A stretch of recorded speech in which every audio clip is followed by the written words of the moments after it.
The cabin of Flight 472 was a pressure cooker at 35,000 feet.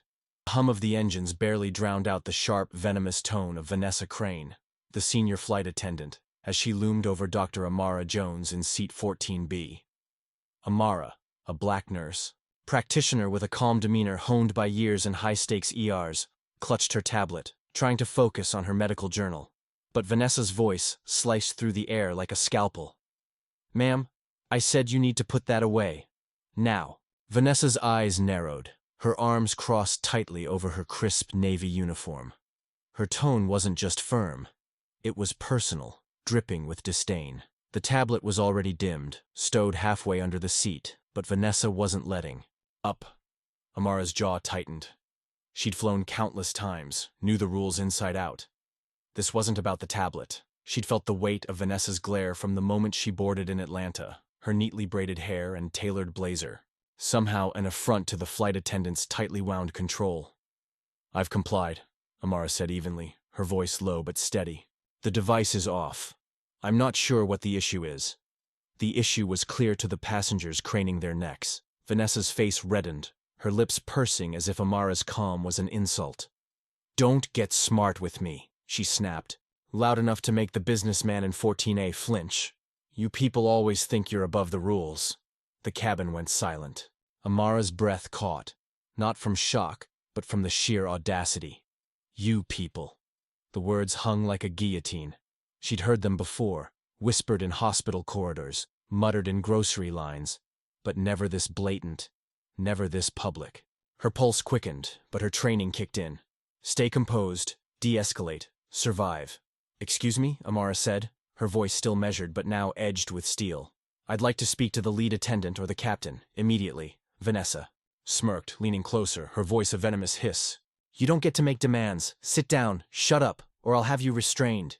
The threat was a spark in a powder keg. Passengers gasped. A young woman across the aisle pulled out her phone, recording.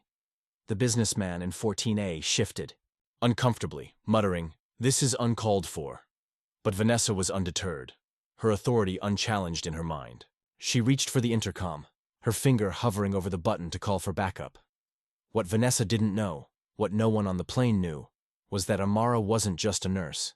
She was a reservist with the Air National Guard, trained in crisis response, and her instincts were razor-sharp. She'd clocked the two air marshals the moment she boarded. The quiet man in 9C, pretending to read a magazine, and the woman in 22D, sipping coffee with a too-casual air. Their eyes were on Vanessa now, subtle but alert. Amara leaned back, her voice calm but carrying. "You're making a mistake. I suggest you step back and reconsider." Vanessa laughed, a brittle, ugly sound. "Oh, you're threatening me now? On my flight?" She grabbed the intercom. "Security. We have a disruptive passenger in 14B. I need assistance now." The cabin buzzed with tension. Passengers whispered, some siding with Vanessa out of habit, others murmuring about her hostility. The young woman filming zoomed in, capturing Vanessa's sneer. Amara stayed still, her hands visible, her face a mask of control. She wasn't just thinking about herself. She was thinking about the video, the witnesses, the truth, the marshals. Moved swiftly, their plainclothes blending until they stood, badges flashing. The man, broad-shouldered with a no-nonsense stare, approached first. "Ma'am," he said to Vanessa, "step aside. We'll handle this." Vanessa's triumph faltered. "No, it's her," she insisted, pointing at Amara. "She's non-compliant." "Aggressive." "Ma'am," the female marshal cut in, her voice like ice. "We've been observing. We need you to come with us, now." Vanessa blinked, her mouth opening and closing like a fish. "You're joking. I'm in charge here." The male marshal's hand rested lightly on his holster. "Not anymore. Let's go." The cabin erupted in murmurs as Vanessa was escorted down the aisle, her protests growing shrill. "This is outrageous! Do you know who I am?" But the marshals were unmoved, their grips firm as they led her to the rear galley. Amara exhaled, her heart still racing, but she felt the weight of eyes on her, some sympathetic, some wary. The young woman with the phone leaned over. "I got it all," she whispered. "It's already on X. People need to see this." Amara nodded, her throat tight. "Thank you," she said softly. She wasn't naive. She knew the video would spark outrage, but also backlash. She'd be called a troublemaker, a liar, worse. But she also knew the truth had a way of cutting through eventually. The captain's voice crackled over the intercom. "Ladies and gentlemen, we apologize for the disturbance. We're handling the situation and will be landing in Chicago on schedule. Thank you for your patience." Amara glanced out the window, the clouds below a sea of white. She thought of her patients, her family, the battles she'd fought quietly her whole life. This wasn't over. Not by a long shot. The video was out there now, and with it, a reckoning. In the galley, Vanessa sat, wrists cuffed, her career unraveling with every mile. The marshals had seen everything, her bias, her aggression, her lies. The airline would investigate, the public would judge, and Amara, Dr. Amara Jones, would keep flying, keep healing, keep fighting.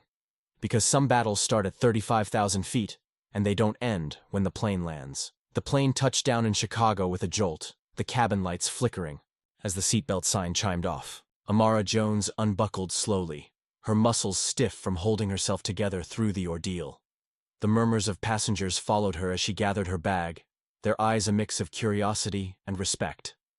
The young woman who'd filmed the incident, now introducing herself as Maya, walked beside her toward the jetway.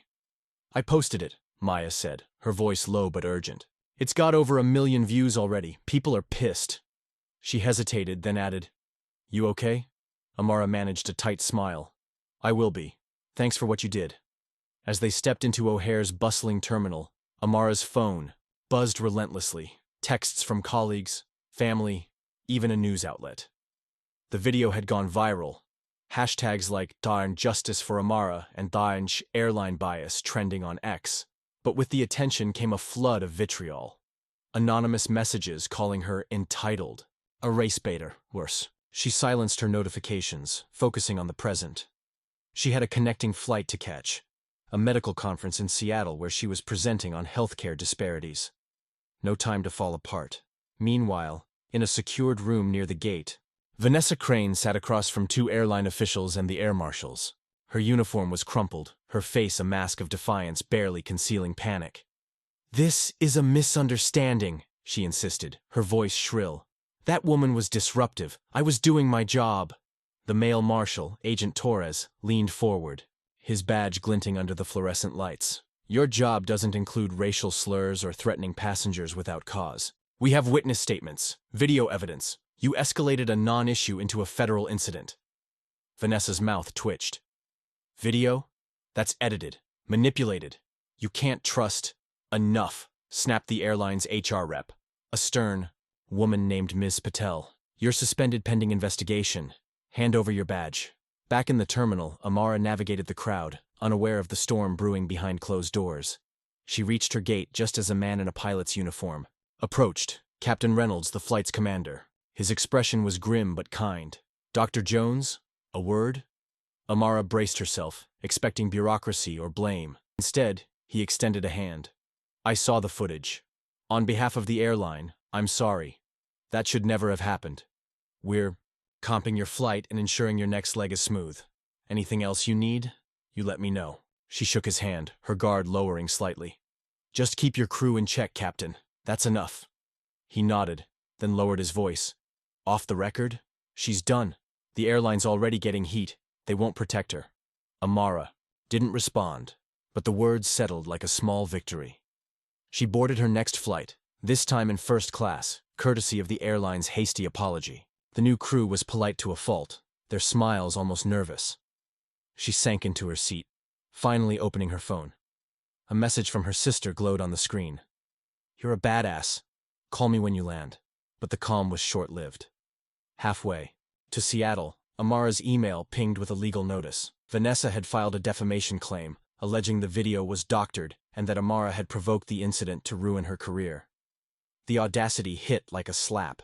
Amara's hands shook as she read the accusations, each one twisting the truth into a weapon. She closed her laptop, staring out at the endless sky. This wasn't just about one flight attendant anymore.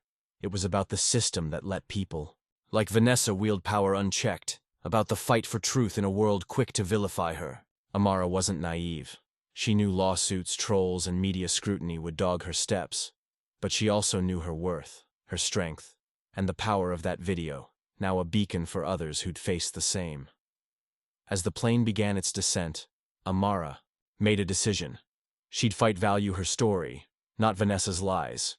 She'd fight back, on her terms. By the time the wheels hit the tarmac in Seattle, Dr. Amara Jones was already drafting her response, her resolve as unyielding as the steel of the plane carrying her forward. The Seattle rain drummed against the hotel window as Dr. Amara Jones sat at the desk, her laptop open to a draft of her legal response. The defamation claim from Vanessa Crane was a brazen move, but Amara wasn't surprised. Bullies like Vanessa didn't back down. They doubled down, cloaking their guilt in victimhood. The email from her newly hired attorney, a sharp-witted woman named Lena Carter, was clear. This is a scare tactic. We counter with the truth, hard evidence, witnesses, and public support. She doesn't stand a chance. Amara's fingers hovered over the keyboard, but her mind was elsewhere.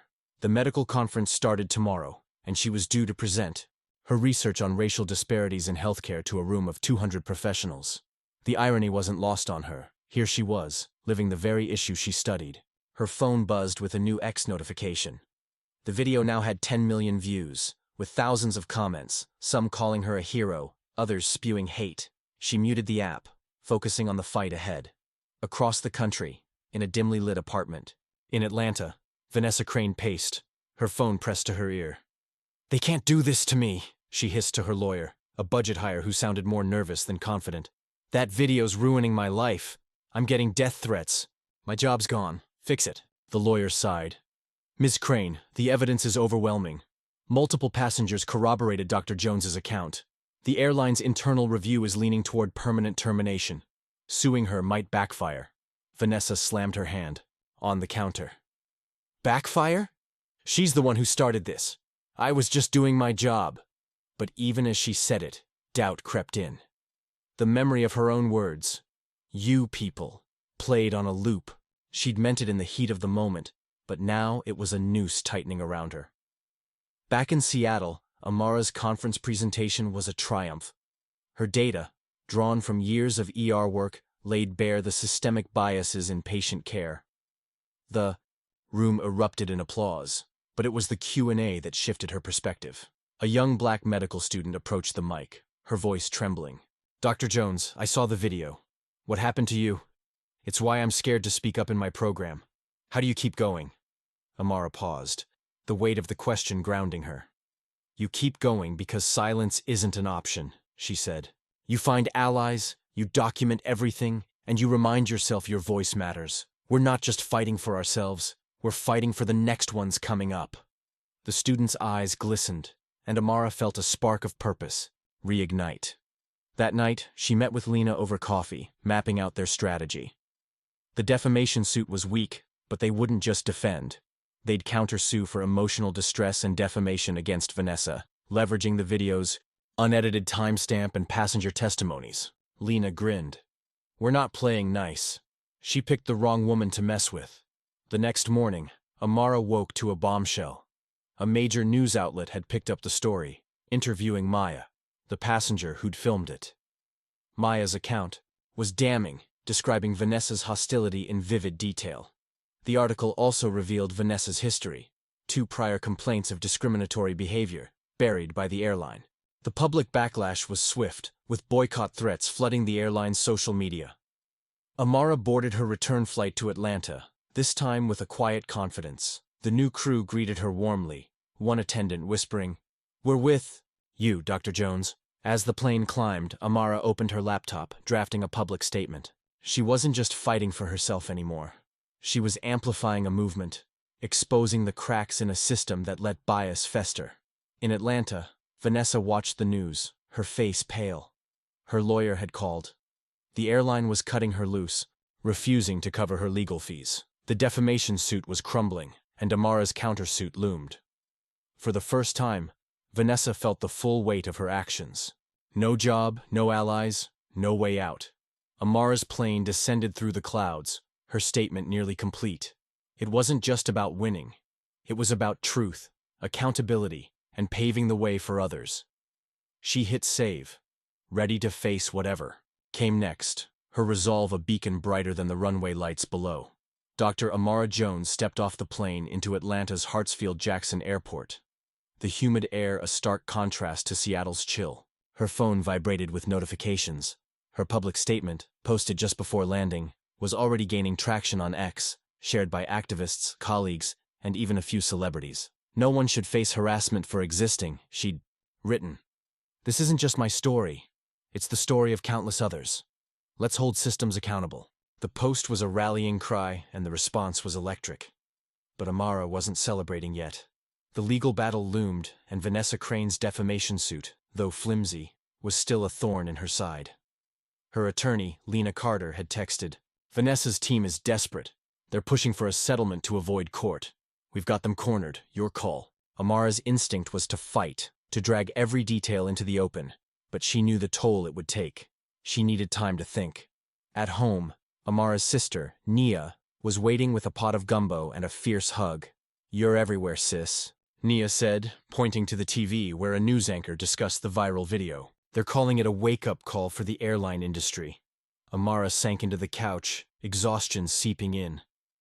It's a start, but it's not enough. People like Vanessa don't change overnight, and neither do the systems that protect them. Nia nodded, her eyes fierce. "Then keep pushing. You've got a whole army behind you now."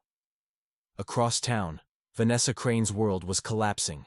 Her apartment, once a tidy haven, was cluttered with unopened bills and takeout containers. The airline had officially fired her, citing conduct unbecoming. Her lawyer had all but abandoned her, warning that Amara's countersuit was airtight. Worst of all, the media had dug deeper, uncovering a pattern. Vanessa's prior complaints weren't isolated. A former co-worker had come forward, alleging she'd targeted minority passengers before. Her actions swept under the rug by a manager eager to avoid bad press. Vanessa scrolled through X, her hands trembling.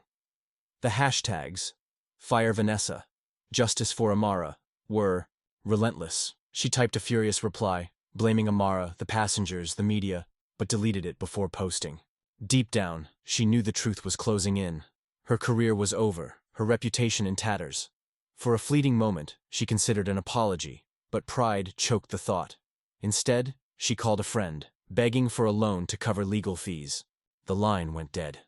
The next morning, Amara met Lena at a bustling coffee shop near the courthouse. Over steaming lattes, Lena laid out the options. "Vanessa's team wants to settle for a public apology from you. Laughable. We can push for trial, expose her in the airline's negligence, or counter with our own settlement. She drops the suit, pays your legal fees, and issues a public apology."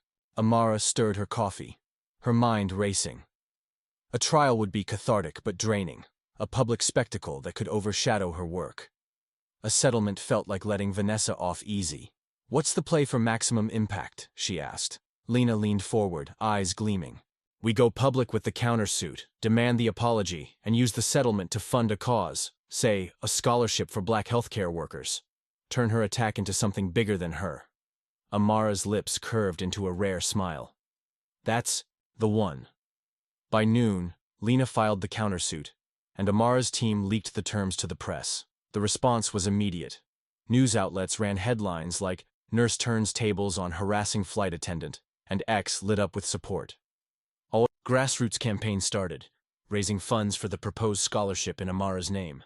The airline, desperate to salvage its image, issued a statement promising a full review of its training protocols and a zero-tolerance policy for bias. Vanessa's lawyer called that evening, his tone defeated. "She'll drop the suit. She'll pay the fees.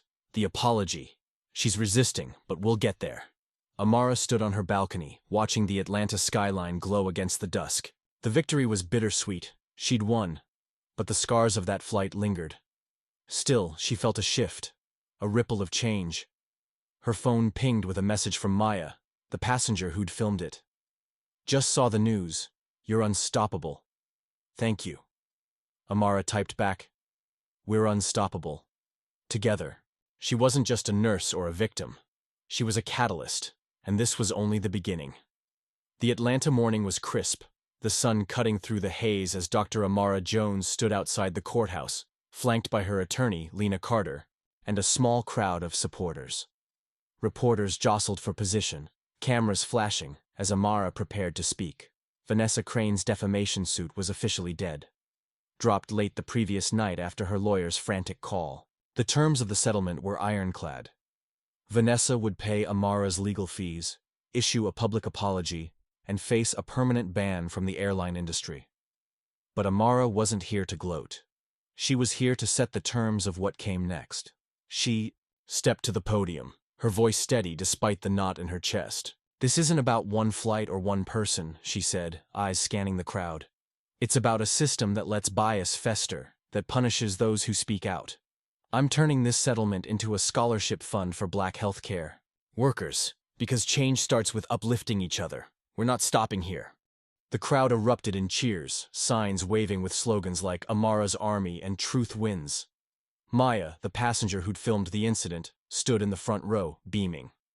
The scholarship fund, already seeded with crowdfunding and a donation from the airline's PR-driven reconciliation package, was projected to support dozens of students in its first year.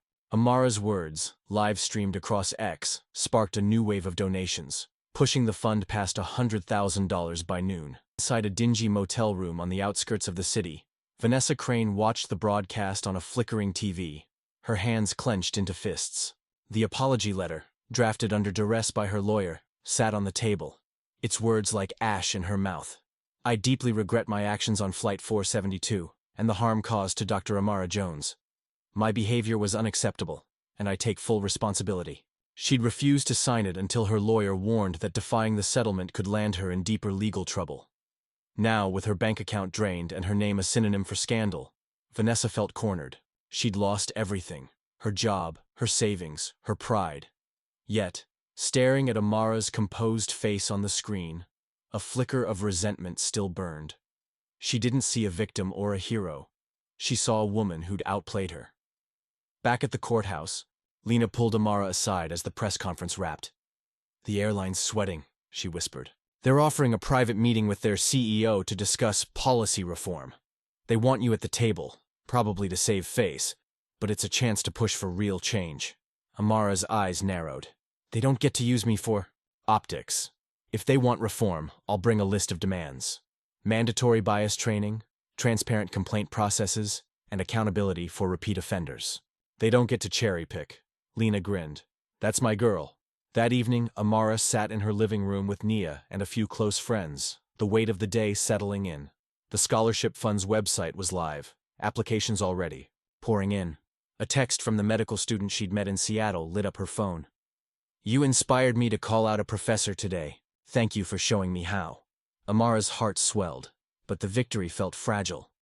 The hate mail hadn't stopped, and whispers of a counter-narrative were circulating on fringe X accounts, painting her as an opportunist. She knew the fight was far from over. Then came the call that changed everything. Lena's voice was urgent. "Amara, you need to see this." Another passenger from a different flight just posted a video. Same airline, different attendant, same playbook, targeting a black woman. It's blowing up. Amara's pulse quickened as she opened X. The video showed a young mother, humiliated mid-flight for suspicious behavior that amounted to breastfeeding her child. The parallels were chilling. Comments flooded in, linking it to Amara's story, demanding action. The airline's stock was tanking, and a class action lawsuit was gaining traction. With Amara's case as its cornerstone, she stood pacing, her mind racing. This wasn't just her fight anymore. It was a reckoning. She texted Lena. "Set up the meeting with the CEO. I'm ready." Then she opened her laptop, drafting a new statement, not just for her supporters, but for every passenger who'd ever felt targeted, silenced, or erased. The scholarship was a start, but dismantling the system would take more. A coalition, a movement, a fire that wouldn't burn out. As the city lights twinkled outside, Amara felt the weight of her purpose. She wasn't just Dr. Jones, the nurse, who fought back. She was a spark, and the flames were spreading. Dr. Amara Jones sat across from the airline's CEO, Margaret Ellison, in a sleek conference room at the company's Atlanta headquarters.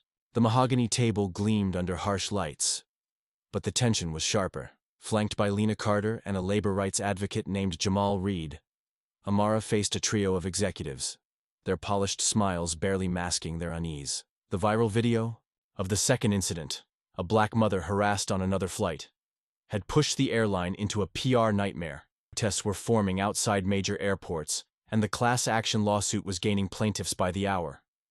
Amara wasn't here to negotiate. She was here to demand. "Thank you for coming, Dr. Jones," Ellison began, her voice smooth but rehearsed. "We're committed to addressing these incidents and rebuilding trust. We'd like your input on our new diversity initiatives." Amara didn't blink. "I'm not here for initiatives that sound good on paper. You've had years to fix this. 2 complaints against Vanessa Crane before me. Countless others buried. I want systemic change, mandatory, audited bias training for every employee, a public database for passenger complaints, and an independent oversight board with teeth. No more hiding behind internal reviews." Ellison's smile faltered. The exec to her left, a man in a pinstripe suit, shifted uncomfortably. "Those are ambitious requests. We're already rolling out training. Training that's optional and toothless," Jamal cut in, sliding a folder across the table. "Our research shows your current program hasn't reduced complaints in 5 years. Dr. Jones's demands are the bare minimum." Lena leaned forward, her tone razor-sharp. "And let's not forget the legal angle. The class action suit now has 47 plaintiffs, with more joining daily. Settle with Dr. Jones's terms, or we'll see you in court. And the discovery process? We'll gut your reputation." The room went quiet. Ellison's jaw tightened, but she nodded. "We'll take it under advisement. You'll have our response by end of week." Amara stood, her gaze unwavering. "You have 48 hours. The public's watching." As she walked out, she felt the weight of every eye in the room, but also the strength of the movement behind her. Meanwhile, in a small Georgia town, Vanessa Crane sat in a diner, her face obscured by a baseball cap. The apology letter, now public, had only fueled the fire. Most called it insincere, a forced gesture. Jobless and ostracized, she'd fled Atlanta, hoping to disappear. But the diner's TV played a news loop. Amara's courthouse speech, the new video, the growing protests. Vanessa's coffee grew cold as a patron nearby muttered, "That flight attendant got what she deserved." She slipped out, her resentment curdling into something darker. She wasn't done, not yet. Back in Atlanta, Amara's scholarship fund hit $250,000, with applications flooding in from aspiring black nurses and doctors. She spent the evening with Maya and a group of activists, planning a national campaign to pressure airlines into adopting her proposed reforms. The second victim, the young mother named Keisha, joined via video call, her voice shaky but resolute. "I thought I was alone," Keisha said. "Your story gave me the courage to speak." Amara's throat tightened. "You're not alone. None of us are." The next morning, Ellison's response came early. A public commitment to Amara's demands, including a pilot program for the oversight board. It wasn't everything, but it was a crack in the armor. X exploded with reactions, from cautious optimism to accusations of corporate pandering. Amara knew it was a start, not a victory. She drafted a new statement, calling for other industries to follow suit and urging supporters to keep the pressure on. But as she hit send, a chilling email landed in her inbox.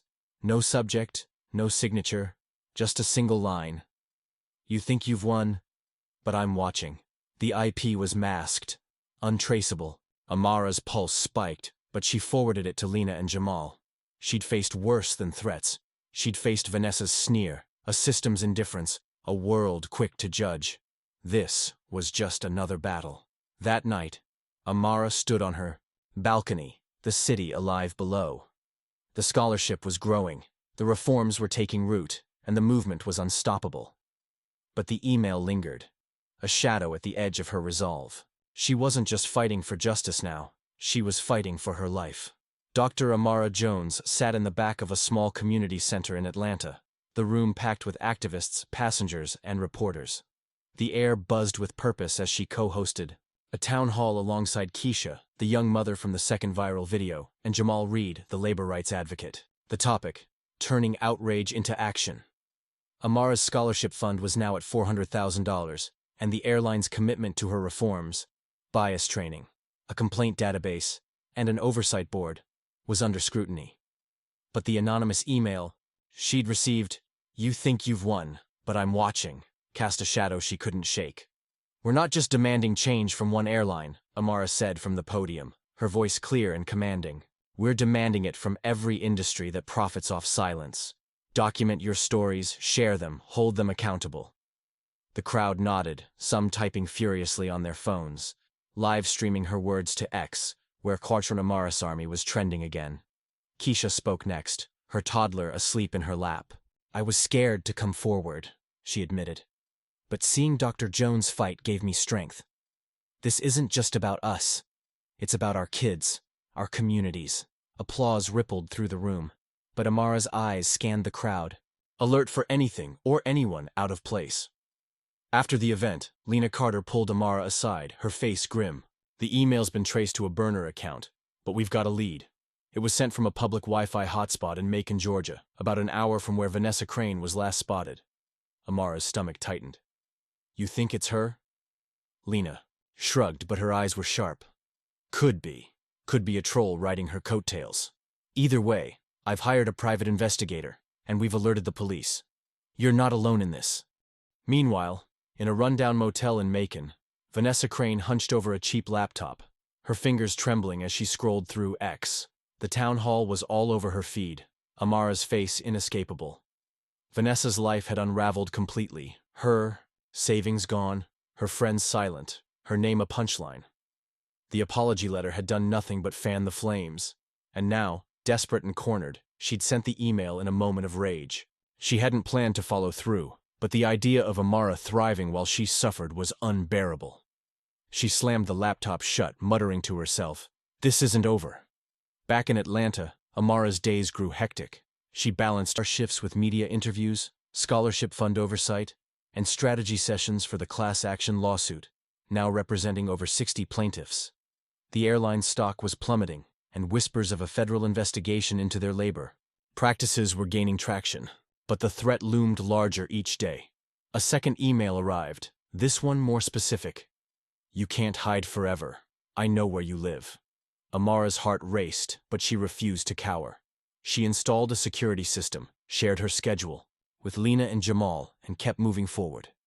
The breakthrough came a week later. At a press conference announcing the scholarship fund's first recipients, Amara received a text from Lena. Vanessa's in custody. Caught trying to buy a burner phone in Macon. Emails traced to her. Stay sharp. But we've got her. Relief flooded Amara, but it was tempered by caution. Vanessa wasn't the only threat. Just the loudest. That evening, Amara joined Maya, Keisha, and a growing coalition for a virtual summit, connecting with activists nationwide. They launched a platform called Fly with Dignity, a database for passengers to report discrimination across airlines, paired with legal resources and community support. X lit up with stories, each one a thread in a tapestry of resistance. Amara's own story, once a spark, was now a wildfire. As she closed her laptop, Amara glanced at a framed photo of her late mother, a nurse who'd faced her own battles. "We're doing it, Mama," she whispered. The threats hadn't stopped, and the fight was far from won, but Amara was no longer just a nurse or a victim. She was a leader, and her voice, amplified by millions, was reshaping the skies. Dr. Amara Jones stood in the packed auditorium of Clark Atlanta University, the stage lights warm against her skin as she addressed a crowd of students, activists, and community leaders. The Fly with Dignity platform, launched just weeks ago, was already a phenomenon, with over 10,000 reports of airline discrimination logged and a growing network of legal advocates offering pro bono support. Tonight's event, a fundraiser for the Scholarship Fund, now nearing $750,000, was also a celebration of resilience. But Amara's mind lingered on the news from Lena. Vanessa Crane was out on bail, charged with cyberstalking and harassment. Her trial set for next month. This movement isn't about one person or one flight, Amara said, her voice resonating through the hall. It's about reclaiming our dignity, our right to exist without fear. Every story you share on Fly with Dignity is a step toward justice. The crowd roared, but Amara's eyes flicked to the exits, where security guards stood. Watch. Vanessa's release had rattled her more than she admitted. After the speech, Maya and Keisha joined her backstage, their faces lit with pride. "You're changing the game," Maya said, showing her phone. X was ablaze with Fly with Dignity, and major airlines were scrambling to announce reform plans in response to the platform's pressure. Keisha hugged Amara tightly. "My daughter's gonna grow up knowing she can fight back because of you." Amara smiled, but her thoughts were elsewhere. The second threatening email, "You can't hide forever, I know where you live," had been confirmed as Vanessa's. But a third, vaguer message had arrived yesterday. "You're not untouchable." It came from a different account. Untraceable. And the police weren't sure if it was a copycat or something more. Amara had doubled her security, but the unease lingered. In a Macon County jail, Vanessa Crane sat in a holding cell, her bail posted by a distant cousin who'd since cut contact. The charges, cyberstalking, harassment, and violating a restraining order, were serious. But Vanessa's mind was a tangle of defiance and despair. She'd sent the first 2 emails in a haze of anger. But the third wasn't hers. Someone else was out there, feeding off her feud with Amara, and Vanessa, for all her faults, felt a chill at the thought. She'd lost everything, but this new shadow felt bigger, more dangerous. She kept her mouth shut during questioning, her lawyer's warning ringing in her ears. "One wrong move, and you're looking at years." Back in Atlanta, Amara met with Lena and Jamal at a secure office downtown. The class action lawsuit against the airline had swelled to 82 plaintiffs, and the federal investigation into the company's labor practices was uncovering a trail of suppressed complaints. Lena slid a tablet across the table, showing a leaked email from the airline's HR director. "Crane's case isn't isolated. We need to contain this." "They're panicking," Jamal said, his voice low. "The oversight board you demanded is rolling out next quarter, but they're dragging their feet on the complaint database. We need to keep the heat on." Amara nodded, her resolve hardening. "Fly with Dignity's data is already stronger than their internal records. Let's publish a report. Every story, every pattern, no redactions. They can't hide anymore." That night, Amara returned home to find a package on her doorstep, no return address. Her security system hadn't flagged an intruder, but her pulse spiked. She called Lena, who arrived with a police officer. Inside the package was a single item, a crumpled flight attendant badge, eerily similar to Vanessa's. A note taped to it read, "You're next." The officer bagged it as evidence, but Amara's mind raced. Was this Vanessa, defying her bail conditions? Or was it the unknown sender of the third email, escalating their game? The next morning, Fly with Dignity's first report went live. A 50-page exposé of airline discrimination backed by thousands of passenger accounts. It dominated news cycles, with Amara's name tied to every headline. The airline's CEO, Margaret Ellison, announced her resignation hours later, citing personal reasons. Tests swelled at airports nationwide, and the scholarship fund crossed $1 million. But as Amara prepared for Vanessa's trial, the badge and note gnawed at her. She wasn't just fighting a broken system now. She was in the crosshairs of something personal, something relentless. She stood at her window, the Atlanta skyline glittering, and whispered to herself, "I'm not backing down." The movement was unstoppable, but so was the shadow trailing her. Dr. Amara Jones sat in the witness stand, the courtroom's silence heavy as she faced Vanessa Crane across the room. Vanessa's trial for cyberstalking and harassment had begun, and Amara's testimony was the cornerstone. The crumpled flight attendant badge and the note, "You're next," sat in an evidence bag, its origins still a mystery. The prosecution argued it was Vanessa's, a desperate escalation while out on bail. Vanessa's defense claimed it was a setup, pointing to the untraceable third email as evidence of another player. Amara's eyes locked on Vanessa's, searching for truth, but found only a hollow defiance. "Dr. Jones," the prosecutor began, "please describe the impact of the defendant's actions on your life." Amara's voice was steady, though her hands gripped the stand.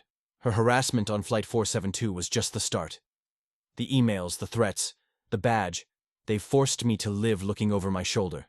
But I'm here, still fighting, because this isn't just about me. It's about every person she targeted, every system that let her, the gallery murmured, reporters scribbling furiously. Vanessa's lawyer objected, calling her words inflammatory, but the judge allowed it. Amara stepped down, her heart pounding, as Lena whispered, "You nailed it. She's got nowhere to hide." Outside the courthouse, Fly with Dignity was reshaping the narrative. The platform's report, exposing systemic airline discrimination, had sparked congressional hearings, with Amara invited to testify next month.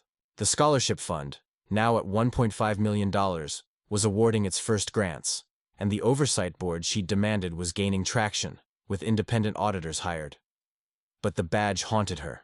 Police had no leads, and the third email's sender remained a ghost. In a Macon safe house, Vanessa sat with her cousin, the only person still speaking to her. Her trial was a disaster. Witnesses, including former colleagues, testified to her pattern of bias, and the cyberstalking evidence was airtight. The badge, though, wasn't hers, and the realization chilled her. Someone else was out there, using her downfall to target Amara. She'd overheard a name in jail, a disgruntled ex-airline employee with a grudge, but fear kept her silent. She wasn't a hero.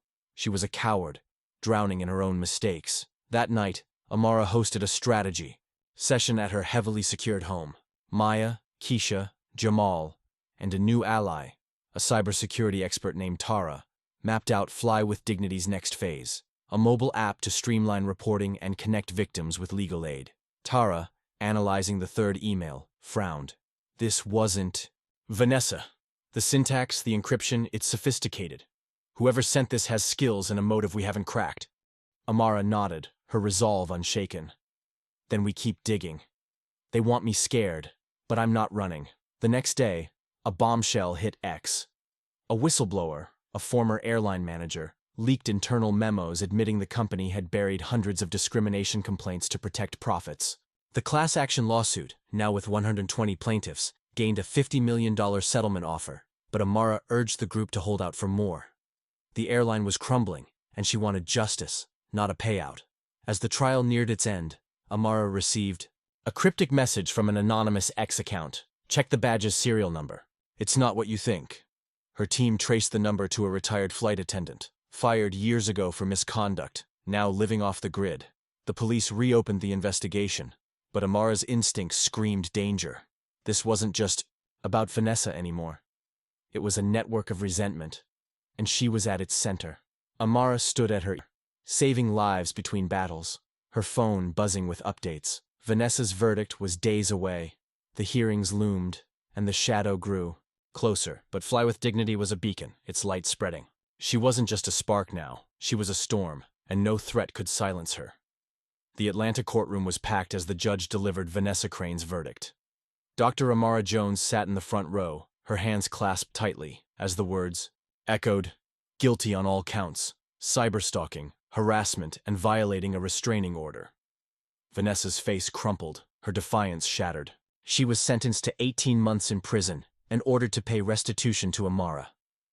As bailiffs led her away, Vanessa's eyes met Amara's, not with anger, but with a hollow resignation.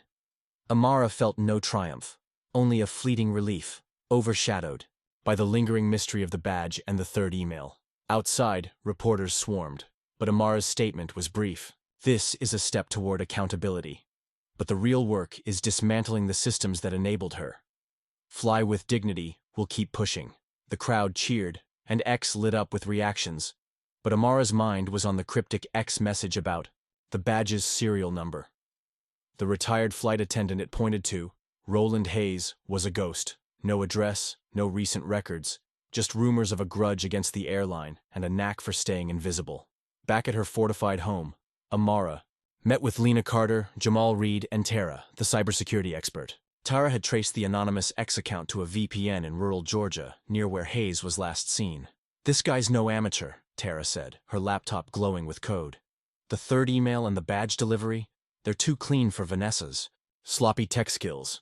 Hayes might be our guy, but he's got help, someone inside the airline feeding him info." Jamal leaned forward, his voice grim. The whistleblower's memos mentioned a consultant who helped bury complaints. Could be Hayes or someone he trained. "We need to find him before he escalates." Amara nodded, her jaw tight. "The congressional hearings are in 2 weeks. If we can link Hayes to the airline's cover-ups, it'll blow the lid off." She'd been prepping her testimony, armed with Dignity's data. 15,000 reports and counting, exposing patterns across multiple airlines. The scholarship fund, now at $2 million, was transforming lives, with 5 black nursing students already enrolled on full rides. But the threats kept her on edge. Another message had arrived that morning. A single word. Soon. In a remote cabin in northern Georgia, Roland Hayes sipped whiskey, his laptop open to Amara's latest interview. A former flight attendant turned corporate fixer. He'd been fired a decade ago for rigging complaint logs, his name erased from airline records. Vanessa's downfall had been a gift, a chance to settle old scores. The badge was his taunt, the emails his warm-up. He wasn't alone. A small network of ex-employees, bitter and disenfranchised, fed him intel. Amara's movement threatened their shadows, and Hayes wasn't about to let her win. He typed a new message, smirking, and hit send. The next day, Fly with Dignity's app launched, crashing servers with 100,000 downloads in hours. Passengers shared real-time reports, from microaggressions to outright abuse, and legal teams were swamped with cases. The class action lawsuit, now at 150 plaintiffs, rejected the airline's $50 million offer, demanding $200 million and structural reforms. The airline's board was fracturing, with 2 directors resigning amid the federal probe. Amara's ER shift was grueling, but she thrived under pressure, saving a patient from cardiac arrest while fielding calls from Lena. The police had a lead, on Hayes, a grainy photo from a gas station near his supposed hideout. But as Amara left the hospital, a figure lingered across the street, too far to identify. Her security detail escorted her home, but the unease grew. That night, preparing for the hearings, Amara found a new email. "Testify, and you'll regret it." Attached was a photo of her front door, taken hours ago. She forwarded it to Tara, and the police, her heart racing but her resolve unbroken. Fly with Dignity was a tidal wave, the hearings a battleground, and Hayes a shadow she'd face head-on. She wasn't just a leader now. She was a warrior, and the fight was hers to win. Dr. Amara Jones gripped her notes in the Capitol Hill hearing room. The murmur of senators and aides a low hum beneath the weight of the moment.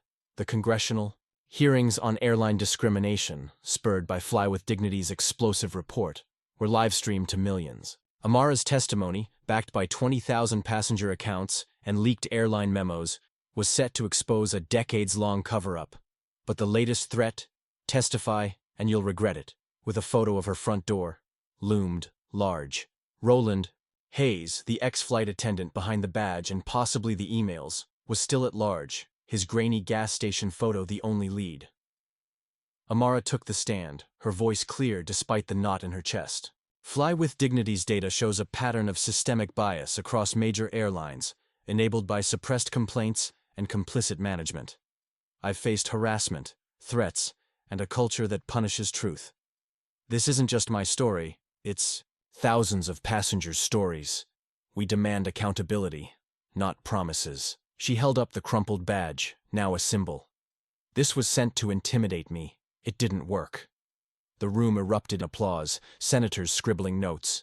X exploded with Amara Speaks, and Fly with Dignity's app surged to 250,000 downloads.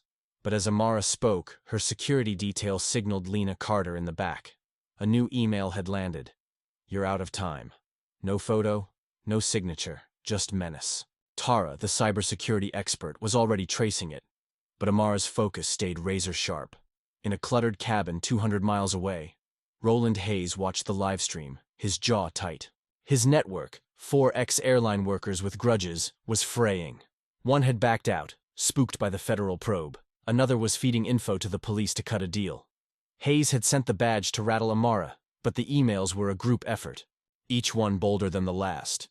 He'd underestimated her, and now Fly with Dignity was dismantling the system he'd once gamed. He typed a final message, his fingers shaking with rage, but hesitated. The police were closing in. He'd seen a patrol car near the gas station. Time was running out. Back in Atlanta, the hearings triggered shockwaves. The airline's former HR director, implicated in the leaked memos, resigned under pressure. The class action lawsuit, now with 200 plaintiffs, secured a $150 million settlement, with funds earmarked for victims and Fly with Dignity's advocacy. The scholarship fund hit $3 million, supporting 12 black healthcare students. Amara's coalition grew, with labor unions and civil rights groups joining the fight. But the threats kept coming. A brick through her office window, spray-painted with "Stop."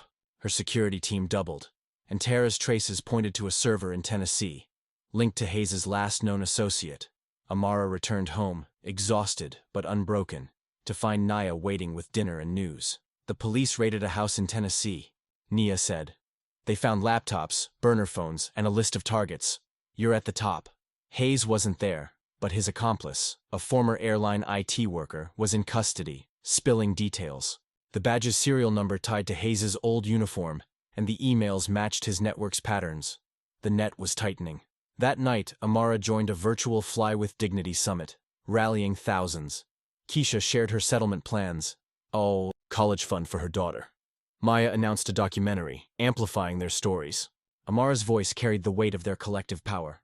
They want us scared, silent. We're neither. The summit raised $500,000 for the cause, but as it ended, her phone pinged. A new message, from a blocked number. Hayes is closer than you think. Amara's heart raced, but she called Lena and Tara. The police were on high alert, her home a fortress. Fly with Dignity was a global force, the hearings a turning point, and the scholarship a legacy. But Hayes was a phantom, and Amara knew the final battle was near. She wasn't just a warrior, she was a beacon, and no shadow could dim her light. Dr. Amara Jones stood in her Atlanta living room, the glow of her laptop casting shadows as she reviewed security footage with Tara, the cybersecurity expert. The latest threat, Hayes is closer than you think, had arrived hours ago, and the police were now certain Roland Hayes, the ex-flight attendant behind the badge and part of the email campaign, was in Georgia. His accomplice, arrested in Tennessee, had confessed to rigging servers for the group, but Hayes remained a ghost. His final message a taunt that kept Amara's nerves on edge. Fly with Dignity was a global force, with 500,000 app downloads and congressional reforms gaining momentum, but the personal cost was mounting. Tara, anything on the new email? Amara asked, her voice steady despite the strain. Tara's fingers flew across her keyboard. It's routed through a proxy, but the pattern matches Hayes's earlier ones. He's sloppy under pressure. Used the same encryption key twice. I've got a location ping near Decatur, 10 miles from here. She paused, her eyes meeting Amara's. The police are moving, but you need to stay put. Amara nodded, glancing at the reinforced windows.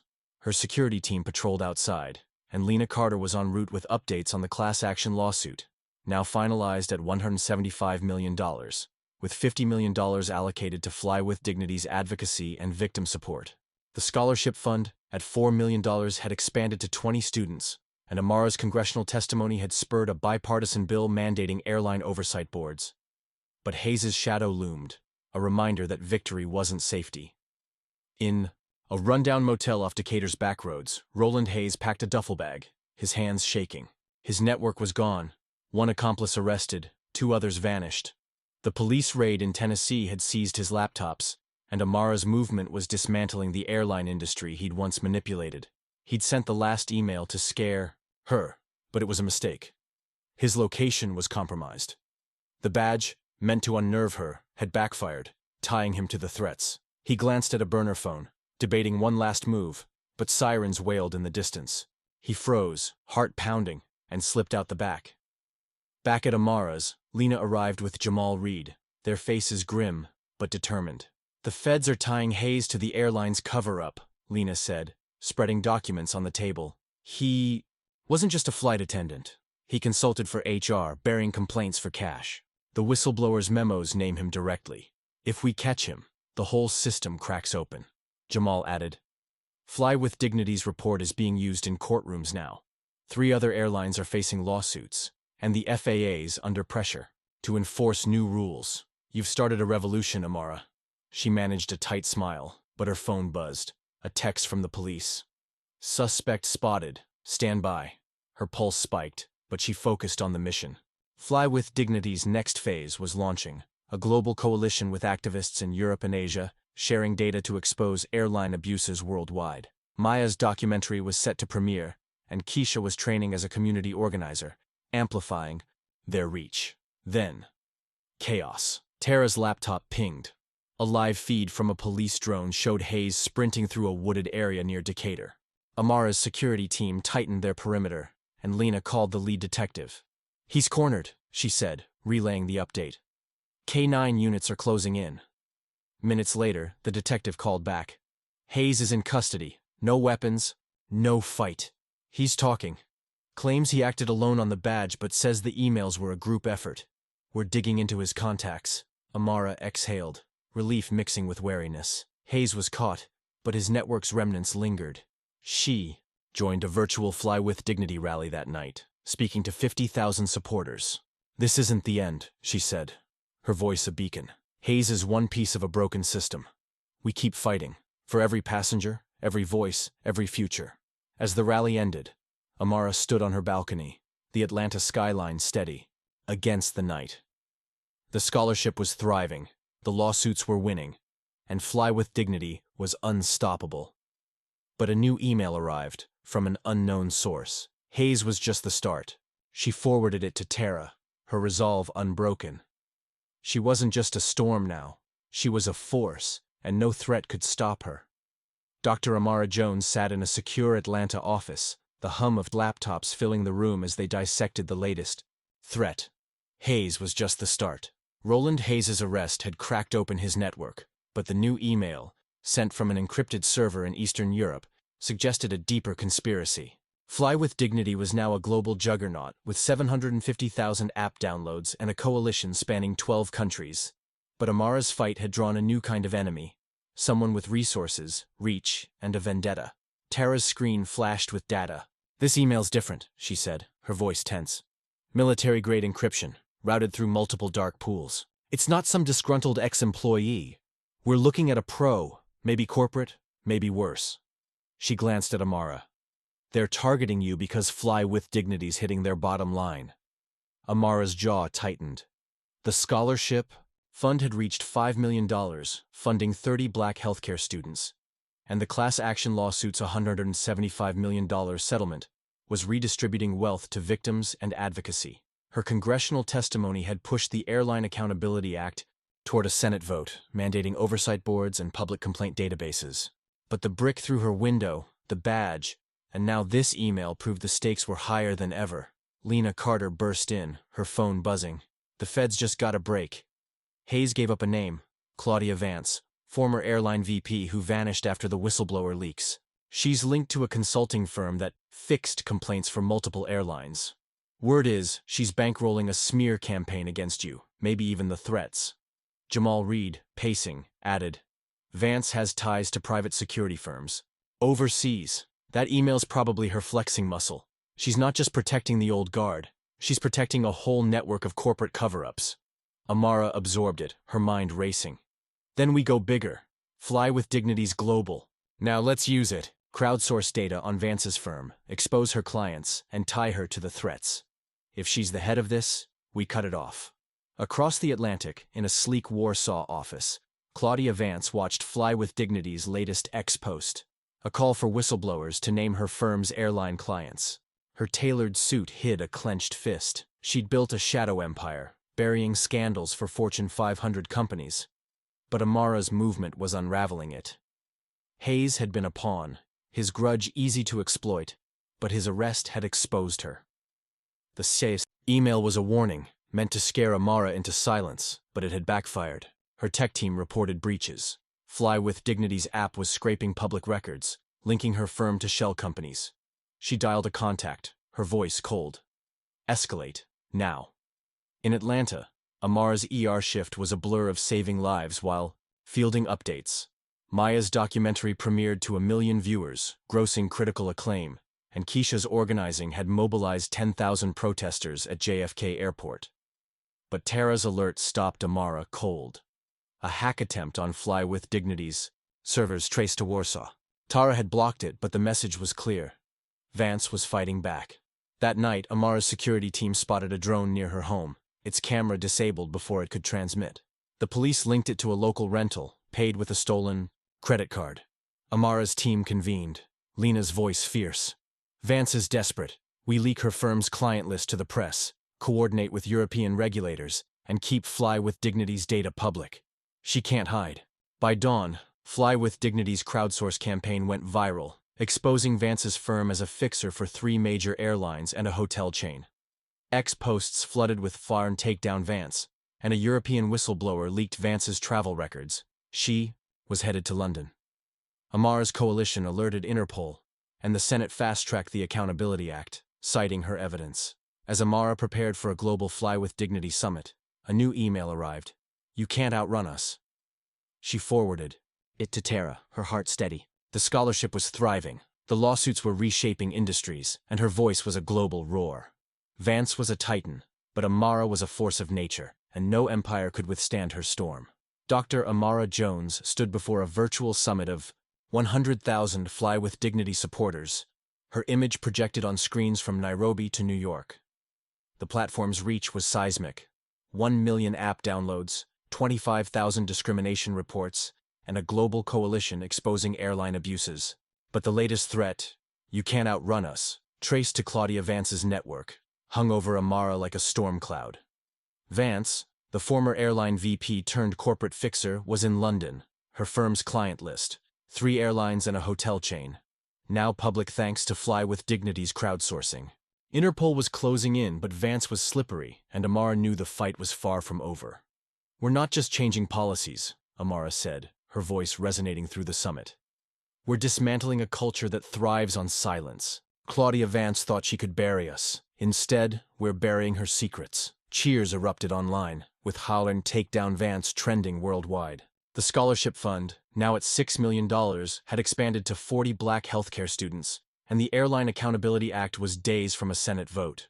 Yet Amara's security team, led by a former FBI agent named Marcus, was on high alert after the drone incident and the Warsaw hack attempt.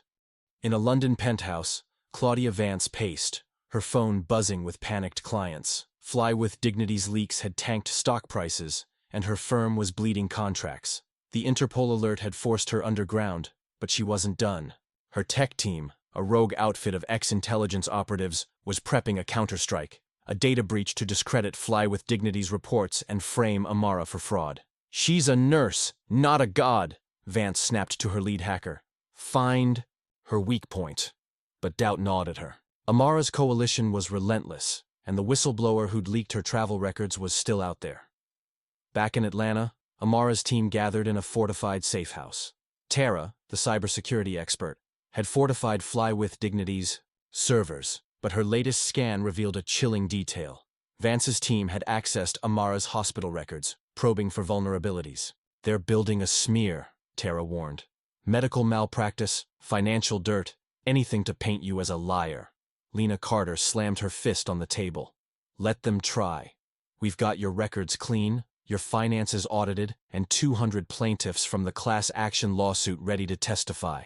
Vance's firm is the one with skeletons, money laundering, bribery, you name it." Jamal Reed added, "The European coalition just found a paper trail linking Vance to a shell company in Cyprus. If we tie it to her threats, she's done." Amara's resolve burned bright, but fear flickered. The drone, the emails, the brick, each was a reminder of her mortality. She thought of her mother, whose strength carried her through. "We go public with the Cyprus link," Amara said. "Flood X, alert the press, and pressure Interpol. Vance wants a war, she'll get one." Hours later, Fly with Dignity's X post, exposing the Cyprus shell company, went viral, crashing the firm's website with traffic. Testers picketed airline HQs in London and Tokyo, and Maya's documentary won an award, amplifying the movement. Keisha, now a full-time organizer, led a rally at LAX, chanting Amara's name. The Senate passed the Accountability Act, a historic win, but Amara's phone pinged with a new threat. "Your time's up." Attached was a live feed of her safe house, streamed from a hidden camera. Marcus's team swept the property, finding a micro-camera planted in a vent, its signal traced to a London server. Tara shut it down, but Amara's heart thundered. Vance was playing chess, and this was check. The police tightened her detail, and Interpol raided Vance's London hideout, finding encrypted drives but no Claudia. She'd vanished again. As Amara prepared for a CNN interview to discuss the act, Tara intercepted a coded message from Vance's team. "Plan B, Atlanta, tomorrow."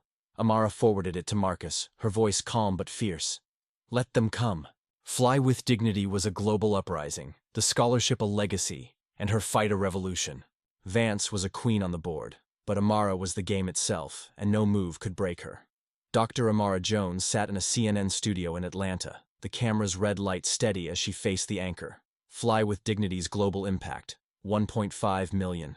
App downloads, 30,000 discrimination reports, and the newly passed Airline Accountability Act, dominated the interview. But the intercepted message from Claudia Vance's team, Plan B, Atlanta, tomorrow, pulsed in Amara's mind. Vance, the fugitive ex-airline VP, had evaded Interpol's London raid, her firm's Cyprus shell company now under international scrutiny. Amara's coalition had exposed her, but the hidden camera in the safe house and the escalating threats proved Vance was still dangerous. "Dr. Jones, you've sparked a revolution," the anchor said. "But with threats against you, are you afraid?" Amara's gaze was unflinching. "Fear is real, but silence is worse. Fly with dignity isn't just my voice. It's millions standing together. Those threatening us are scared of that power. They should be." Her words, broadcast to 10 million viewers, ignited X with Trauch and Amara unbroken. But her security chief, Marcus, signaled from offstage. A new development awaited. In a dimly lit Lisbon safe house, Claudia Vance watched the interview, her nails digging into her palms. Her empire, built on burying corporate scandals, was collapsing. Fly with Dignity's leaks had frozen her accounts, and her last allies, a rogue hacker and a private security contractor, were faltering.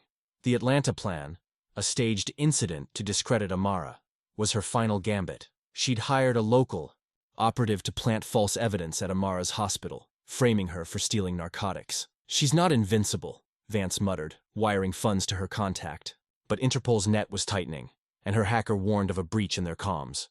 Back at the safe house, Amara met with Lena Carter, Jamal Reed, and Tara. Marcus shared the news. The police tracked the camera's signal to a Lisbon IP, matching Vance's last known server. Interpol's raiding it now. Tara's laptop pinged. A decrypted file from Vance's hacker had flipped, leaking the Atlanta plan.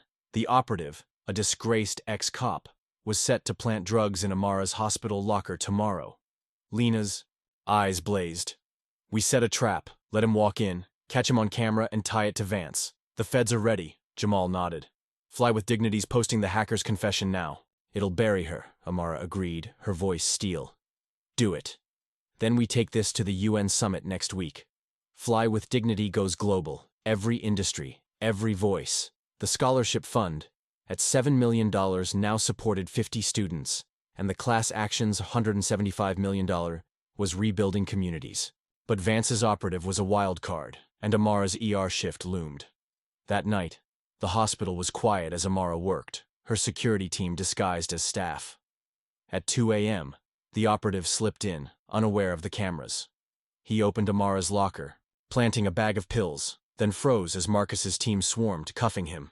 The footage, live-streamed on Fly with Dignity, went viral, with Vance exposed trending. The ex-cop confessed, naming Vance's Lisbon hideout. By dawn, Interpol stormed the safe house, arresting Vance and her hacker. Her contractor vanished, but her empire was dust. Amara's coalition celebrated. The scholarship fund hit $8 million, and the UN invited her to speak. But as she left the email arrived, untraceable. "There's always another." She forwarded it to Tara, her heart steady. Fly with Dignity was a universe, her fight eternal, and no shadow could outshine her light. Dr. Amara Jones stood on a UN stage in Geneva, addressing a global assembly of policymakers, activists, and media. Fly with Dignity's triumph, 2 million app downloads, 40,000 discrimination reports, and the downfall of Claudia Vance's corporate empire had made Amara a symbol of unstoppable change. Vance's arrest in Lisbon, alongside her hacker, had exposed a network of airline cover-ups, and the Airline Accountability Act was now law, enforcing oversight boards worldwide. But the cryptic email received after the Atlanta sting, "There's always another," gnawed at Amara. The threat, untraceable even by Tara's expertise, hinted at a new adversary, one lurking beyond Vance's reach. "Discrimination thrives in shadows," Amara told the assembly, her voice carrying to millions via livestream. "Fly with Dignity is our light. Every report, every voice, every fight. We're not just reforming airlines, we're rewriting how power answers to truth." Applause thundered, and X erupted with "Chagarn Amara a ton," pushing the scholarship fund to $10 million, now supporting 75 black healthcare students. Yet Amara's security chief, Marcus, stood vigilant backstage, his earpiece buzzing with updates from Interpol. Vance's contractor, the last loose end, was still missing. In a Marseille dive bar, the contractor, a grizzled ex-mercenary named Luc Moreau, watched the UN speech on a grainy TV. Vance had paid him to orchestrate the Atlanta drug plant, but her arrest left him stranded, his accounts frozen. The email to Amara wasn't his. He'd cut ties after the Lisbon raid, but he knew who sent it. A shadowy figure, known only as the broker, had bankrolled Vance's deeper schemes, connecting her to global corporate elites. Moreau had overheard enough to know the broker saw Amara as a threat to their entire system. He downed his drink, debating whether to run or sell what he knew. Amara's light was blinding, and he wasn't sure he could outrun it. Back in Atlanta, Amara's team regrouped at the safe house. Tara's latest scan revealed the email's origin, a server in Singapore, linked to a shell company with no public face. "This is bigger than Vance," Tara said, her voice low. "The broker, whoever they are, has access to government-level tech. They're not just after you, they're after Fly with Dignity's data." Lena Carter paced, her eyes fierce. "Then we double down. The UN speech got us invites to G20 talks. We push for global laws, not just airline reforms. If the broker's corporate, we expose their clients, like we did Vance's." Jamal Reed nodded, spreading a map of Fly with Dignity's reach. "We've got coalitions in 20 countries, and the app's AI is flagging patterns in non-airline industries, hotels, retail, healthcare. The broker's probably tied to one of them." Amara absorbed it, her resolve unshaken. "We leak the Singapore link to X, crowdsource leads, and keep building. They want our data? They'll choke on it." The class action's $175 million was fueling legal battles, and Maya's documentary was Oscar-buzzed, amplifying their story. Keisha's rallies had shut down airport terminals, demanding accountability. That night, a breakthrough came. A Marseille whistleblower, claiming to be Vance's contractor, contacted Fly with Dignity anonymously. "The broker runs a syndicate," the message read. "They're behind the Singapore email. Check Bank de Genève, account 472X. I'm out." Tara traced the account to a Swiss bank, frozen hours later by Interpol. The broker's identity remained hidden, but their network was cracking. As Amara prepared for the G20, a new threat arrived. A voice message, distorted, untraceable. "You burn one, another rises." She played it for Marcus, her heart steady. Fly with Dignity was a global uprising, the scholarship a beacon, and her fight a legacy. The broker was a specter, but Amara was a supernova, and no darkness could extinguish her.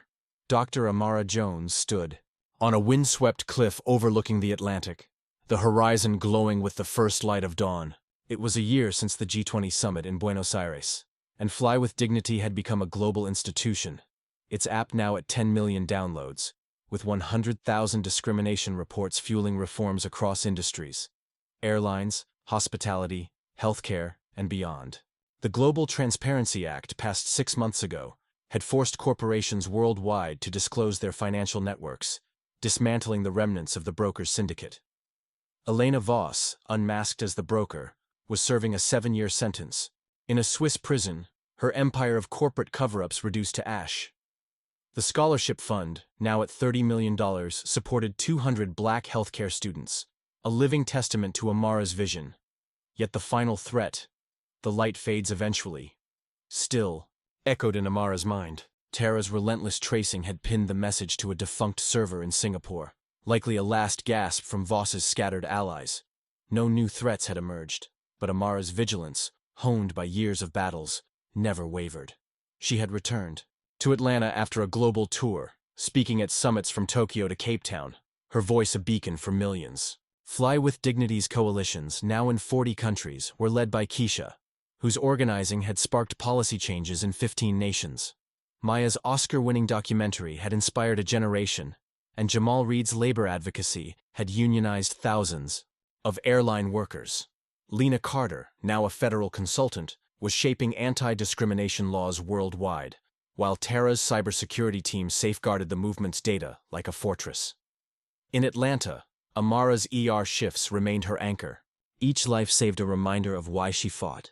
The community center, once a small hub, was now a national headquarters for Fly with Dignity, its walls lined with photos of scholarship recipients and protest victories. The class action lawsuits, totaling $250 million, had rebuilt communities, and funded legal aid for victims of discrimination.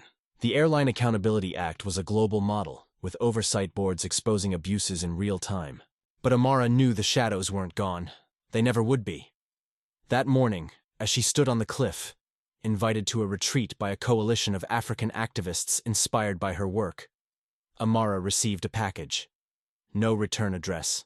Just a small, sealed envelope. Her security team, led by Marcus, scanned it for threats before handing it over. Inside was a single note, handwritten, no signature. "You've won, but we're still here. Watch the skies." Her pulse quickened, but she handed it to Marcus, who forwarded it to Tara. The handwriting didn't match Voss's or her known associates, and no fingerprints were found. A ghost, perhaps, or a new player testing her resolve. Amara returned to Atlanta, the note await in her pocket. At a Fly with Dignity rally, she addressed 50,000 supporters, her voice steady as ever. "They think they can scare us, dim our light," she said, holding up the note for the cameras. "But Fly with Dignity isn't one person. It's all of us. Every report, every protest, every life changed. We are the light, and it will never fade." The crowd roared, X erupting with the forever dignity, and the scholarship fund gained another $2 million in hours. Later, in the safe house, Tara's scans found no trace of the note's sender, but her AI flagged a new pattern, subtle disruptions in Fly with Dignity's international data flows, suggesting a dormant network watching from the sidelines. "They're not attacking yet," Tara said. "They're waiting." Lena, poring over legal briefs, added, "We've got the laws, the data, the people. If they come, we're ready." Jamal, mapping new coalitions, grinned. "Let them try. We're global now." Amara stood at her balcony, the Atlanta skyline a constellation of resilience. The note was a whisper of the past, but Fly with Dignity was the future, unbreakable, unstoppable. She thought of her mother, her patience, the students thriving because of her fight. The shadows could watch, could wait, but outlast her. She wasn't just a force anymore. She was a legacy, etched in every voice lifted, every truth exposed, every sky reclaimed. As dawn broke, Amara joined her team at the community center, where a mural of their journey glowed under the morning light. Keisha hugged her, Maya filmed, Jamal planned, Lena strategized, and Tara coded. They were a family, forged in fire. And as Amara looked out at the crowd, students, activists, survivors, she knew the fight was eternal. But so was their victory. "We are the light," she whispered. And the world answered, shining brighter than ever. Dr. Amara Jones stood in the heart of Atlanta's community center, now a global hub for Fly with Dignity, its walls adorned with murals of triumph, portraits of scholarship recipients, protest marches, and the faces of those who'd shared their stories. The platform had reached 15 million downloads, its AI processing 150,000 discrimination reports, reshaping industries from airlines to healthcare. The Global Transparency Act was now law in 20 countries, forcing corporations to bear their financial skeletons. Elena Voss's syndicate, led by the broker, was a memory, its remnants scattered after her conviction and the arrests of her lieutenants. The scholarship fund, soaring at $50 million, supported 300 black healthcare students, a beacon of hope Amara had built from pain. Yet the handwritten note from the cliffside retreat, "You've won, but we're still here. Watch the skies," lingered, like a ghost. Tara's AI had traced its origins to a dead-end proxy in Hong Kong, and no new threats had surfaced in months. Still, Amara's instincts, sharpened by years of battles, kept her vigilant. She'd faced Vanessa Crane's venom, Roland Hayes' schemes, Claudia Vance's empire, and now this final whisper of defiance. The world was watching, and she was ready. The rally tonight was the capstone, a global celebration of Fly with Dignity's 5th anniversary, broadcast to millions. Keisha, now a UN advisor, stood beside Amara, her daughter waving a sign that read "Dignity Forever." Maya's second documentary, a searing expose of corporate resistance, had just premiered, earning a standing ovation at Cannes. Jamal Reed, leading a global labor coalition, had unionized workers across 50 industries. Lena Carter, now a senator, was drafting laws to extend Fly with Dignity's model to education and tech. Tara, ever the guardian, had built an unhackable network, protecting the platform's data from any shadow. Amara took the stage, her presence a quiet storm. 5 years ago, I was just a nurse on a flight, targeted for who I am, she said, her voice carrying to every corner of the globe. Today, we are a movement. Millions strong, rewriting power, reclaiming dignity. They tried to silence us, scare us, break us.